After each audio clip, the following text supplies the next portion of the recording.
Good day everyone. So my topic is all about curriculum development reforms and enhancement. The Enhanced Basic Education Act of 2013. Curriculum designer need to enhance the recommended curriculum, propose curricular innovation to respond to the changing landscape in education regionally and globally. So sa curriculum designer, needed jud siya nga i-enhance ang katong mga recommended nga curriculum. Every year kay dapat na ka ng innovation ang katong curriculum nga i-implement sa mga teacher towards sa mga students. So this Republic Act 10533, also known as the Enhanced Basic Education Act of 2013, was signed by President Benigno Aquino III. So the Enhanced Basic Education Act of 2013, popularly known as K-12, which includes 1 year of kindergarten education, 6 years of elementary education, 6 years of secondary education, which is 4 years of junior high school and 2 years of senior high school. So why K-12? K-12 makes the Philippine education system as per with the international standard of 12 years basic education. So, maong naanatay K-12 kay tungod ang other country kay kuan na gani sila og K-12 tas ato ang kanang kuan kay 10 rabi ito taman 10 years rabi ito ang education. Tungod sa kanang lain nga country kay na kuan na to ang K-12. Na-introduce sa ato ang K-12. So, K-12 graduated is ready to go into different paths. Higher education, middle level skills development, employment, or entrepreneurship. So, ang nakagraduate na sa kanang K-12 kay kanang pwede na gali sila mong kanang kuan sa lain nga ilang like journey, like dili na sila pwede mo okay ra nga dili sila mo proceed sa kanang tertiary education, pwede na sila mong kanang kuan manarbaho if ang company pod lagi mo dawat og kanang kuan K-12 graduate. So the K-12 graduated also expected to be equipped with 21st century skills like information, media and technology skills, learning and innovation skills, effective communication skills, and life career skills. So, of course, ang ni-graduate sa kanang K-12 daw kay expected na gid nga kanang kuan kabalo na sa about technologies. Kay kuan na ba ta karon na belong beta sa 21st century. Mga Gen Z. K-12 was launched on 2012. So the Department of Education pushed for the K-12 implementation. So, as what I have said earlier nga, ang ato ang kuan diri kay 10 years ra gyud. Then ang other country kay sila ba nag-introduce aning K-12, then murag gikuan na lang gani sad nga kanang dapat ang Philippines pod kay mag-implement sad sila og mag-implement pod ta rather og kanang kuan K-12 education dili katong 10 years. So, let's consider these existing realities in Philippines education that became the basis of the K-12 implementation. So first, insufficient mastery of basis competencies due to congested curriculum. So sa first nga kaning kuano sa ato ang pag-implement sa kaning K-12 kay kuan gani, di ba? Na naman ang K-12 gi-implement naman sa ato then katong mga subjects nga kanang kuan kay daghan biya kaayo gitipo na, so murag kanang useless na gali siya kay ang uban nga subjects kay murag dili na gali siya mafokusan pag ayo kay tungod sa kadaghan nga kanang subjects nga gi kuan sa ato So na example ari the National Achievement Test result fourth-year students in mathematics and science in 2005 and 2006 mathematics result, only 15% of the students acquired mastery of the mathematics competencies, while majority, 59.9% of the high school student belong to the low mastery level. The achievement results in science was even more discouraging, since 3% of the 4 years high school student in 2004 to 2006 mastered the science processes skills. So, diri pa lang kay mahibaw na nato nga murag kanang kuan kayo, low kayo ang kaning kuan percentage sa katong mga mas nakapasar or sa mga wala pod ka pasar. So naa siya table.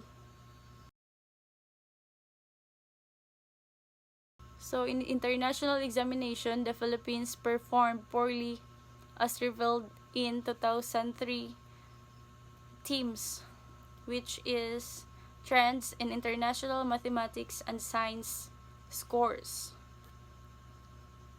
So in grade 4 science and math, the Philippines ranked 23 out of 25 participating countries.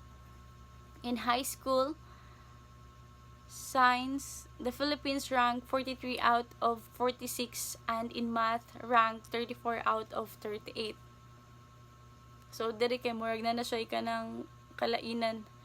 So the second is the Philippines is the only remaining country in Asia with a 10 years basic education program. The short duration of the basic education program also puts millions of Filipinos works, especially the professionals and those who intend to study abroad, at a disadvantage. So kani imbis kanang 10 years lang country basic education sa Philippines niya, kanang makatrabaho na gali sila abroad, then kanang tungod na ang kaning K-12 na implement ng K-12 dito sa laing country, then ang katuging manarbaho unta sa kanang laing nasod niya, ang giskwelahan ra sa ang giskwelahan ra sa mga Filipinos kay kaning 10 years ra. Then so gikuan sila nga need nila mong kanang balik og kanang eskwela kay para maka kuan sila sa kaning K-12. Kay dili sila dawat sa ilahang work if 10 years ra tama ng ilahang gi-eskwelahan. So supposedly kay nanarbaho na unta ta karon. So naa siya table diri nga researches on Philippine basic education curriculum and their recommendations. So year 1925 Monroe survey kay ilahang recommendation kay training of graduate student in agriculture, commerce, and industry because secondary education did not prepare students for life. Then 1949 UNESCO Mission Survey, restoration of grade 7 in primary education. Then 1950s Swanson Survey, 1953 Education Act, revising the primary school system by adding 1 year, which is grade 7. 1970 PCSPE, extending secondary education by 1 year to better prepare students who have no plans to take up university education. So 1991 EDCOM report, retaining the 10-year basic education phase while institutionalizing career counseling in primary and secondary schools in preparation for higher education. So 1998 Philippine Education Sector Study, World Bank and ADB. So pag 2000 kay PCER, 2006 Philippine EFA 2015 National Action Plan, 2008 Presidential Task Force on Education. So mo to ang mga recommendations. So next is employability of Filipino high school graduates. The K-12 curriculum prepares the students of the world of work, middle-level skills development, entrepreneurship, and college education. So, sa K-12, kay daghan kay ganang kapilian, no? Pwede na sila mag-work, or pwede sila mag-proceed sa college, then pwede sad sila mag-business if di sila gusto mong proceed sa college. So, as early grade 7 and grade 8, the students is made to explore at least 8 subjects in the 4 areas of technology and livelihood education, which is TLE, home economics, ICT, industrial arts, and fishery arts. So in grade 10 and grade 12, the students is supposed to have obtained a national certificate or katong INSEE 1 or INSEE 2. From TESDA, INSEE 1 and INSEE 2 make a grade 12 graduate employable. So next, the K-12 curriculum. Section 5 of the Enhanced Basic Education Act of 2013 stipulates the following curricular standards, which the curriculum developers adhered to crafting the K-12 curriculum. The curriculum shall be learner-centered, inclusive, and developmentally appropriate. So, ang curriculum kay dapat learner-centered. So, we all know nga kanang karon kay dili naman gyud teacher-centered, naman gyud learner-centered naman. Then, next, the curriculum shall be relevant, responsive, and research-based. So, third, the curriculum shall be culture sensitive. Then fourth, the curriculum shall be contextualized and global. Then the fifth one is the curriculum shall use pedagogical approaches that are constructivist, inquiry-based, reflective, collaborative, and integrative. The next, the curriculum shall adhere to the principles and framework of mother tongue-based multilingual education or MTBMLE, which starts from where the learners are and form what they are already knew, proceeding from the known to the unknown. Next, the curriculum shall use the spiral progression approach to ensure mastery of knowledge and skills after each level, and the curriculum shall be flexible enough to enable to allow schools to localize, indigenize, and enhance the same based on their respective educational and social context.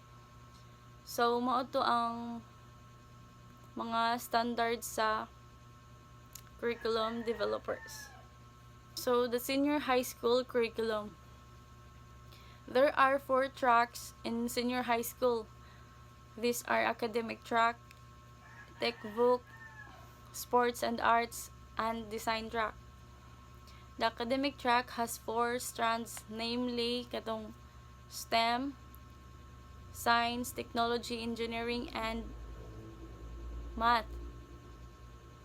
Then next, humanities and social sciences, ABM, accounting, business and management, GAS, general academic strand.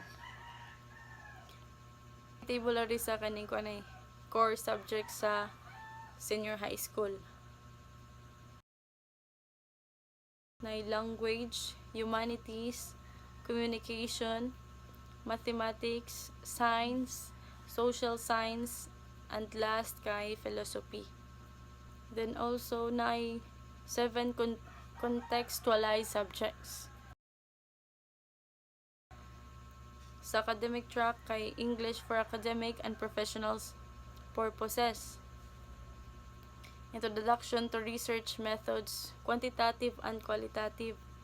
Filipino course, ICT for learners, entrepreneurship, entrepreneurship, research project. Then sa tech book, sports, arts and design track, Sky, English for the professions, research skills 1 and 2, then mga diskurso sa trabaho, ICT applications, entrepreneurship, research project, culminating activity. So that's all.